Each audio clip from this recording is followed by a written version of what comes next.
একবারে ফাঁকা, সেটাও সবার সাথে শেয়ার করলাম। এভাবে কিন্তু প্রত্যেকবারে আমি আমের ডাল কেটে থাকি। আবারও 1 বছর পর আমার প্রত্যেকটা ডাল ছাদের উপর চলে আসবে। দেখতে পাচ্ছেন আপু ছাদ বাগানে। আসসালামু আলাইকুম, সবাই কেমন আছেন? আমি ভালো, আলহামদুলিল্লাহ। এই ভিডিওটা কিন্তু কিছুদিন আগের, আসলে আমার ভয়েস দিতে পারি না, সময় হয়ে ওঠে না, তারপরেও ভয়েস দিতে চলে আসলাম। আম পাড়তেছি আর বাগানের আম গাছের ডাল কাটাকাটি করতেছি, সেটাই সবার সাথে শেয়ার করব। দেখবেন কিভাবে আপু বাগানের ডাল কাটে। আম পাড়া তো শেষ, বাগানে আমার আর কোনো আম নাই, শুধুমাত্র ছাদ বাগানে বেশ কয়েকটা গাছে আম আছে, 5-6টা করে সেটাই সবাইকে বললাম। আর অনেক অনেক ভিডিও দিছি, এখন আবার শীতকালীন আর কি সবজি লাগাবো, সেটাই সবার সাথে শেয়ার করব।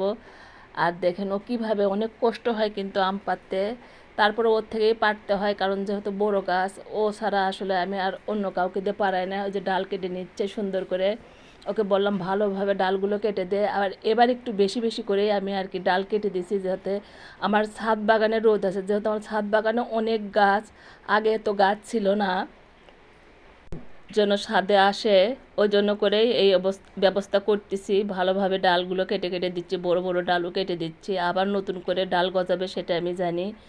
আর অনেক পরিশ্রমের কাজ, অনেক খাটনির কাজ, সেটাও করে দেয় আমাকে। দেখতেই পাচ্ছেন আমার বাগানের প্রত্যেকটা কাজ, ভারী ভারী কাজ কিন্তু ওর থেকেই করে নিই, আর ও করে দেয়। আর ও বুঝে বলতে হয়, অনেকেরই কাজ করে থাকে, কিন্তু বুঝে বুঝে বললে বেশ সুন্দর করে করে দেয়। আবার থেকে থেকে কিন্তু ও কথাও শোনে না, সেটাও বললাম। আবার যখন ইচ্ছা হয় তখন এসে দেখা করে, ভাবি কেমন আছেন, ভালো আছেন। আর মেহেদি গাছ দেখালাম, আর দেখেন একবারে ফাঁকা হয়ে যাচ্ছে আমার ছাদ বাগান। আম তো নেয়, আমার অনেক অনেক খারাপ লাগতেছে, সেটাও বললাম। এটাই হওয়া স্বাভাবিক বলেন, কারণ ফল জিনিস তার সবসময় গাছে রাখা যাবে না, সেটা আমারও হয়েছে। কিন্তু আবারও কিন্তু এই ডালগুলো কুশি গজায়ে ডাল হয়ে আবারও আমার ছাদ বাগানে চলে আসবে।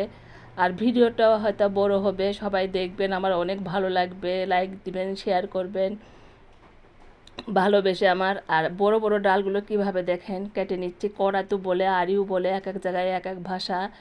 আর অনেক শক্তি লাগে। আমার হাজব্যান্ড ওকে সাহায্য করতেছে, আমার হাজব্যান্ডও আছে সঙ্গে। আমি তো পারবো না, আমি শুধু দেখে দেখে দিই। ওরা আমি ছাড়া একটা কাজও করতে চায় না, ওদের সঙ্গে আমার থাকতে হয়। আমার হাজব্যান্ড থাকে, ও থাকে, তার সঙ্গে আমাকে ডাকবে, আসো দেখে করে নাও। কারণ ওরা হয়তো উল্টাপাল্টা করে বসে থাকে। ও তো বারবার বলবে যে ভাবি আপনি চেয়ারে বসে থাকেন, হয়তো চেয়ার নিয়েও বসে থাকি। আর যেহেতু ভিডিওটা আমি করি, সামনে আসতে পারি না। আর দেখেন কি শক্তি লাগে, একবারে ফাঁকা করে ফেলে দেব। আমার বাগানে যেহেতু আরও অনেক অনেক গাছ আছে, ওটা আমার হাজব্যান্ড দেখতেই পাচ্ছেন, ওর সাথে করে আমার হাজব্যান্ডও চেষ্টা করতেছে, কারণ অনেক অনেক শক্ত ডালটা কাটতে পারছিল না, অনেক চেষ্টা করে আবার দাউদে কাটতেছে, সেটাও আপনাদের সাথে শেয়ার করছি। আর বাগানে তো আম নাই, আর এই আম নিয়ে অনেকে মেসেঞ্জারে আমাকে এত এত খারাপ কথা বলছে। আমার আমি কিন্তু অনেক অনেক কষ্ট পাইছি, যে আম দেখালে, আম পারলে, বাগানের পরিচর্যা করলে যে মানুষ এরকম হয়, আসলে আমার জানা ছিল না, সেটাও বললাম।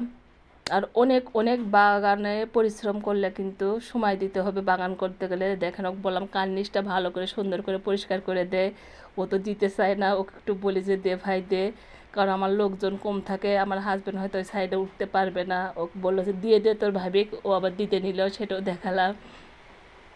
এভাবেই আমি বাগানের পরিচর্যা করি।